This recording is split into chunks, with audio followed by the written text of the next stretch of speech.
ويجعلهم فتنة يتبين بها الشاكر الذي يقوم بحقهم ويصونهم عن الفساد، والمهمل الذي يضيمهم ويتواهن بمسؤوليتهم فيكونون عليهم نقمة وحسرة في الدنيا ويوم يقوم الأشهاد.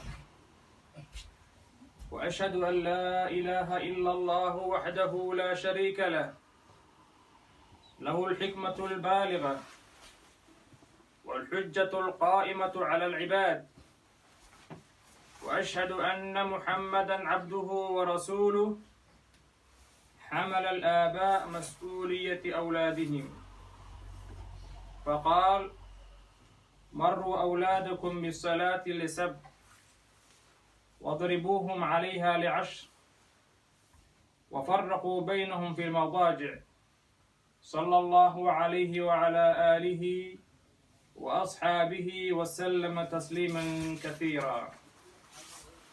أما بعد، أيها الناس، اتقوا الله تعالى. قال الله تبارك وتعالى: يا أيها الذين آمنوا قوا أنفسكم وأهليكم نارا وقودها الناس والحجارة عليها ملائكة غلاظ شداد. روي ابن جرير وعن عبد الله بن عباس رضي الله عنهم قال في معنى الآية: اعملوا بطاعة الله واتقوا معاصي الله ومروا أولادكم بامتثال الأوامر واجتناب النواهي، فذلكم وقايتهم من النار. وعن علا قال في معناها: علموا أولادكم، علموا أنفسكم وأهليكم الخير وأدبوهم. فالآية تدل على أنه مطلوب من الإنسان أن يعمل بما يعبده ويبعد أهله من النار. عباد الله، إن مهمة الأولاد مهمة عظيمة، يجب على الآباء أن يحسبوا لها حسابها ويعدوا العدة لمواجهها، خصوصا في هذا الزمان الذي تطالمت به أمواج الفتن واشتدت غربة الدين وكثرت فيه دواعي الفساد، حتى صار الأب مع أولاده بمثابة راعي الغنم في أرض السباع الطارية، إن غفل عنها أكلتها الذئاب. إن عناية الإسلام بتربية الأولاد واستصلاحهم تبدو واضحة في وقت مبكر، حيث يشعر للرجل أن يختار الزوجة الصالحة ذات الدين والإخلاق الفاضلة، لأنها منزلة التربية التي تلقى فيها البذور، ولأنها إذا كانت صالحة صارت عونا للأب على تربية الأولاد، كما أنه يشرع للزوج عند اتصاله بزوجه أن يدعوه، فقال: بسم الله، اللهم جنبنا الشيطان وجنبنا الشيطان ما رزقتنا. فإذا رزق مولود استحب له أن يؤذى في أذنه اليمنى ويقيم الصلاة في أذنه اليسرى، كما وردت بذلك أحاديث عن النبي صلى الله عليه وسلم في سنن أبي داود والترمذي وغيرهما. والحكمة في ذلك والله أعلم يكون أول ما يسمع المولود كلمات الأذان، وتكون دعوة المولود إلى دين الإسلام سابقة على دعوة الشيطان، ويختار الأب لولده الاسم الحسن، فقد أمر النبي صلى الله عليه وسلم بتحسين الأسماء. ثم يخلطه بإزالة القلفة لما في إزالتها من التحسين والتنظيف والختان من أظهر الشعائر التي يفرق بينها بين المسلم والنصراني، وهو من خصال الفطرة. عباد الله، كما لأن الأب حقا على ولده ولولده حق على أبيه. فقال بعض العلماء إن الله سبحانه يسأل الوالد عن ولده يوم القيامة كما يسأل الولد عن والده. وقد قال الله تعالى يوصيكم الله في أولادكم، وقال تعالى ولا تقتلوا أولادكم خشية إملاق. وقال النبي صلى الله عليه وسلم أعدلوا بين أولادكم. فوصية الله للآباء بالأولاد سابقة على وصية الأولاد بآبائهم، فمن أهمل تعليم ولده ما ينفعه ويتركه سدى فقد أساء إليه غاية الإساءة. وأكثر الأولاد إنما جاءهم بالفساد بسبب إهمال الآباء وترك تعليمهم فرائض الدين وسنة النبي صلى الله عليه وسلم، فأضاعوهم صغارا فلم ينفعوا أنفسهم ولم ينفعوا آباءهم كبارا.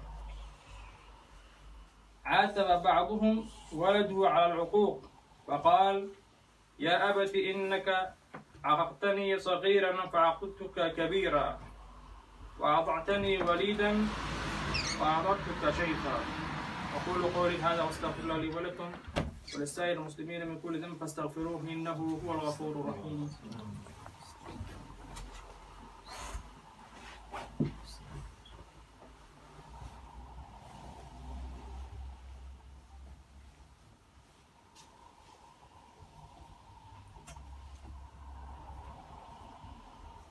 إن الحمد لله نحمده ونستعينه ونستغفره، وأشهد أن لا إله إلا الله وحده لا شريك له، وأشهد أن محمدا عبده ورسوله.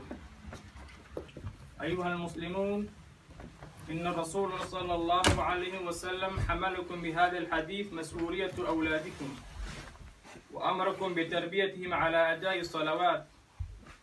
علموهم كيف يتطهرون وكيف يصلون، وأسلكوا معهم مسلك التدرج بما حسب سنهم وتحملهم، أولا بالأمر في السنة السابعة ثم بالضرب في السنة العاشرة، كما أمركم أن تباعدوهم عن أسباب الفساد الخلقي وتفرقوا بينهم في مراقهم، فلا ينام بعضهم إلى جانب بعض خشوة الوقوع من الحدود، وصرتم مسؤولين عنهم حتى في فوائدهم، كما أنكم مسؤولون عنهم في حال يقظهم. وذلكم أيها الآباء أنتم مسؤولون عن توجيه أولادكم الوجهة الصالحة، فلا تتركوهم يقرون من الكتب والجرائد والمجلات.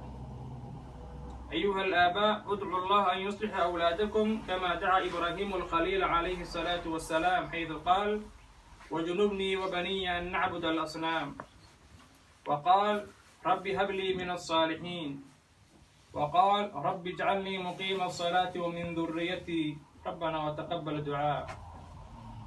وقال إسماعيل ربنا واجعلنا مسلمين لك ومن ذريتنا أمة مسلمة لك وأرنا مناسكنا.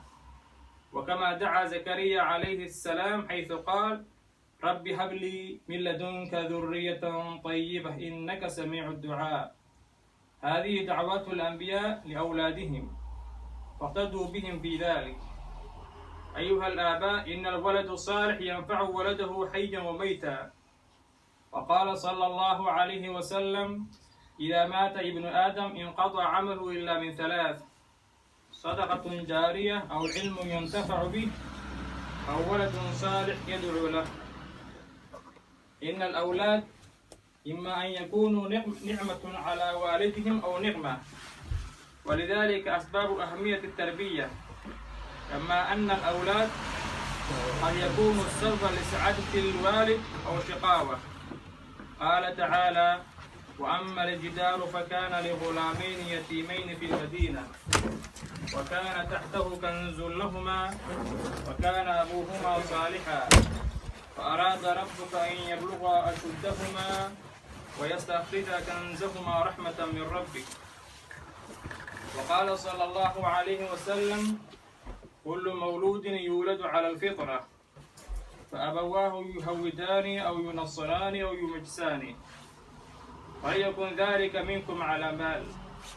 صلوا وسلموا على خير الأنبياء والمرسلين. إن الله وملائكته يصلون على النبي يا أيها الذين آمنوا صلوا عليه وسلموا تسليما. اللهم ربنا آتنا من لدنك ذرية طيبة إنك سميع الدعاء. ربنا ظلمنا أنفسنا وإن لم تغفر لنا وترحمنا لنكونن من الخاسرين. ربنا اغفر لنا ولإخواننا الذين سبقونا بالإيمان ولا تجعل في قلوبنا غلا للذين آمنوا ربنا إنك رؤوف رحيم. ربنا آتنا في الدنيا حسنة وفي الآخرة حسنة وقنا عذاب النار. اتل ما أوحي إليك من الكتاب وأقم الصلاة إن الصلاة تنهى عن الفحشاء والمنكر ولذكر الله أكبر والله يعلم ما تصنعون. وأقم الصلاة.